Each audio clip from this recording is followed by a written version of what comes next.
నమస్తే, welcome to I dream. నా పేరు ప్రసాద్. ముద్రగడ పద్మనాభం ఈ పేరు ఇప్పుడు ప్రత్యక్ష రాజకీయాల్లో బలంగా వినిపిస్తున్న పేరు. కాపు నేతగా కాపు సామాజిక వర్గానికి మేలు చేయాలనే ఒకే ఒక దృక్పథంతో అనేక పోరాటాలు చేసిన వ్యక్తిగా ముద్రగడ పద్మనాభం పేరు ముఖ్యంగా ఆంధ్ర రాష్ట్ర రాజకీయాల్లో ఖచ్చితంగా వినిపిస్తూ ఉంటుంది. ముఖ్యంగా కాపు వర్గానికి సంబంధించిన నేతగా, ఆయన బలమైన సామాజిక వర్గానికి సంబంధించిన నేతగా చాలా ఉద్యమాలలో కీలక పాత్ర పోషించారు. కాపులకు న్యాయం చేయాలన్న ఒకే ఒక ఉద్దేశంతో ముందుకెళ్ళిన వ్యక్తి.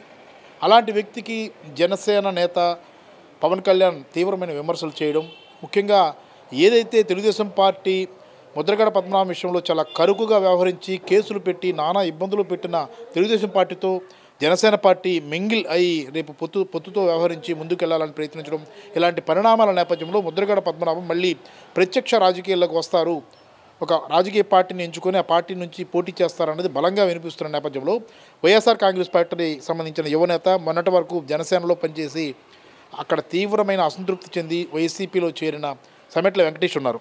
బ్రదర్, ముద్రగడ పద్మనాభం గారి రాజకీయ వార్తలు ఇప్పుడు ప్రస్తుతం మళ్ళీ చాలా యాక్టివ్గా వినిపిస్తున్న పరిస్థితి ఆంధ్రప్రదేశ్లో కనిపిస్తుంది. ముద్రగడ పద్మనాభం గారు ప్రత్యక్ష రాజకీయాల్లోకి ఆయన కానీ ఆయన కుటుంబానికి సంబంధించిన వ్యక్తులు కానీ రావాలంటే ఏ పార్టీలోకి వస్తే మంచిదని మీరు భావిస్తున్నారు? ముందుగా ముద్రగడ పద్మ గారు 2 రాష్ట్రాల్లోనే వంగవీటి మోహన్ రంగా గారి తర్వాత అత్యంత పలుకుబడి, అత్యంత ప్రజాదరణ, అత్యంత కాపుల్లోనే అత్యంత నమ్మకదగిన నాయకుడు ముద్రగడ పద్మనాభం గారు. అలాంటి వ్యక్తి కన్ఫామ్గా వైసీపీలోకి రావాలి. ఎందుకని రావాలంటే జనసేన వాళ్ళు అతన్ని ఆదరించలేదు. పవన్ కళ్యాణ్ కానీ ఏమంటే మా కాపులు అనే వ్యక్తి ముద్రగడ పద్మనాభం గారిని చాలా విమర్శించారు. అటువంటి అతను మరి ఆ ముద్రగడ పద్మనాభం గారికే జనసేనలోనే వాల్యూ లేనప్పుడు ఇంకెందుకని మన వైఎస్ఆర్లోకి జాయిన్ అవ్వడానికి అతను ప్రయత్నిస్తే మేము చాలా స్వాగతిస్తున్నాం.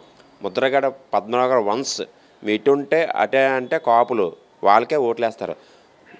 జగన్మోహన్ రెడ్డి గారు చెప్పిన 175 ఇది ఒక మంచి పరిణామం అని మేము మరీ స్వాగతిస్తున్నాం. కాపులందరూ ముద్రగడ పద్మ గారు ఇప్పుడు, ఎందుకంటే మొన్నటి వరకు ఏదో అనుకున్నాం, ముద్రగడ పద్మనాభ గారు కానీ వాళ్ళ కుటుంబ సభ్యులు కానీ ఎవరు వచ్చినా సరే మేము స్వాగతిస్తాం. ముద్రగడ పద్మనాభ గారికి అత్యంత మెజారిటీతో మా కాపులను గెలిపించుకోవడానికి రాష్ట్రంలోని ప్రతి నియోజకవర్గం తిరిగి కాపులను ఒక ఉద్యమంలాగా చేసి మన వైఎస్ఆర్కి బలమైన ఓటు బ్యాంక్ని తయారై వైఎస్ఆర్ మన సీఎం జగన్మోహన్ రెడ్డి గారిని మళ్ళీ సీఎం చేయాలని మేము బలంగా కోరుకుంటున్నాం. ఒకటండి, ఇప్పుడు కాపు సామాజిక వర్గానికి సంబంధించిన వరకు అప్పుడు వంగవీటి మోహన్ రంగా గారు మీరు చెప్పారు. తర్వాత ముద్రగడ పద్మనాభం గారు చాలా పోరాటాలు చేశారు. తెలుగుదేశం పార్టీ హయాంలో కూడా పోరాటాలు చేసినప్పుడు ఆయన గృహ నిర్బంధం చేశారు, అరెస్టులు చేశారు, వాళ్ళ కుటుంబీకులను నానా చిత్రహింసలు పెట్టిన పరిస్థితిని మనం చూస్తూ ఉన్నాం.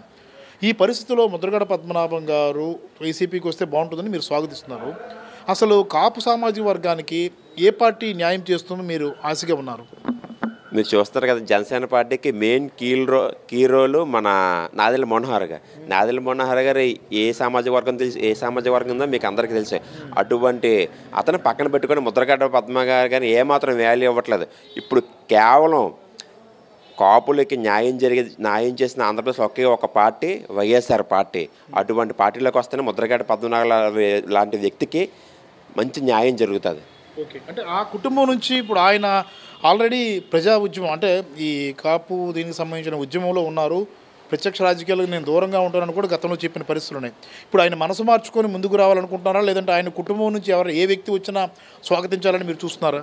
ముద్రగడ పద్మనాభం గారు అతను సొంత డబ్బులతో ఎన్నో ఎకరాలు ఎన్నో ఉద్యమాలు చేసి డబ్బులు పోగొట్టుకున్న వ్యక్తి. అటువంటి వ్యక్తికి కుటుంబంలో ఎవరు వచ్చినా సరే మేము జనసేన వైఎస్ఆర్ పార్టీ నుంచి మేము ఆదరిస్తాం. అంటే ఒకటి మీరు అన్నారు కదా, ఆయన కొన్ని ఎకరాలని అమ్ముకొని కేవలం ఉద్యమం కోసం ఎకరాలను అమ్ముకున్న వ్యక్తి, అంత నిబద్ధత కలిగిన వ్యక్తి అని అంటున్నారు. వైఎస్ఆర్ కాంగ్రెస్ పార్టీలోకి వస్తే ఖచ్చితంగా ముద్రగడ పద్మనాభం ద్వారా కాపు సమాజ వర్గానికి మేలు జరిగే అవకాశం ఉంటుందా? కన్ఫామ్ అండి. ఎందుకంటే ముద్రగడ పద్మనాభం గారు కేవలం కాపు కులం కోసం ఆస్తులు అమ్ముకున్నారు, జైల్లో ఉన్నారు, వాళ్ళ భార్య పిల్లలు కూడా అవమానించిన టీడీపీ వాళ్ళు. అటువంటి పార్టీకి వాళ్ళ కుటుంబం నుంచి కానీ ఎవరు వచ్చినా సరే మేము ఆదరిస్తాము, అతను గెలిపిస్తాము. అతని వల్ల వైఎస్ఆర్ పార్టీకి కూడా మేలు జరుగుతుంది. రైట్, చూసుకున్నాం కదా, ముద్రగడ పద్మనాభం గారు ఖచ్చితంగా వైఎస్ఆర్ కాంగ్రెస్ పార్టీలోకి రావాలి, ఆయన వస్తే మంచి పరిణామం అన్న అభిప్రాయంతో వైఎస్ఆర్ కాంగ్రెస్ పార్టీలో ఉన్న కాపు సామాజిక వర్గానికి సంబంధించిన నేతలు కూడా ఆశిస్తున్న పరిస్థితి కనిపిస్తుంది. ఎందుకంటే జనసేన కాపు సంబంధించిన నేతగా చెప్పుకునే పవన్ కళ్యాణ్ తీవ్ర స్థాయిలో ముద్రగడ పద్మనాభంపై విరుచుకుపడిన సందర్భాలు మనం చూసాం. ఆయన కనీసం గౌరవించకపోగా తిరిగి విమర్శించడాన్ని తీవ్రంగా పరిగణిస్తున్నారు కాపు నేతలు. అలాగే అటు తెలుగుదేశం పార్టీ పూర్తి స్థాయిలో ముద్రగడ పద్మనాభం కుటుంబాన్ని చిత్రహింసలు పెట్టి నానా ఇబ్బందులు పెట్టిన పరిస్థితులు కూడా చూసిన పరిస్థితి కాపు సామాజిక వర్గం ఉంది. కాబట్టి ఈ పరిస్థితుల్లో కాపు సామాజిక వర్గానికి సంబంధించి మేలు చేసే విషయంలో వైఎస్ఆర్ కాంగ్రెస్ పార్టీ ముందుంటుంది. ఇచ్చిన హామీలు నెరవేర్చడంలో కానీ ప్రజలకు మేలు చేసే విషయంలో ముద్రగడ పద్మనాభం లాంటి సీనియర్ నేతలు మళ్ళీ యాక్టివ్ కావాల్సిన అవసరం ఉంది. అతను కానప్పుడు అతని కుటుంబం నుంచి ఏ వ్యక్తి వచ్చినా ఆహ్వానిస్తామన్న వాతావరణం వైఎస్ఆర్ కాంగ్రెస్ పోర్టల్లో కనిపిస్తోంది. మరి ముద్రగడ పద్మనాభం మనసులో ఏముందో అనేది మరి కొద్ది రోజుల్లో తెలియపోయే అవకాశం ఉంటుంది. కెమెరామెన్ మూర్తితో ప్రసాద్, ఐడ్రీ మీడియా, విశాఖపట్నం.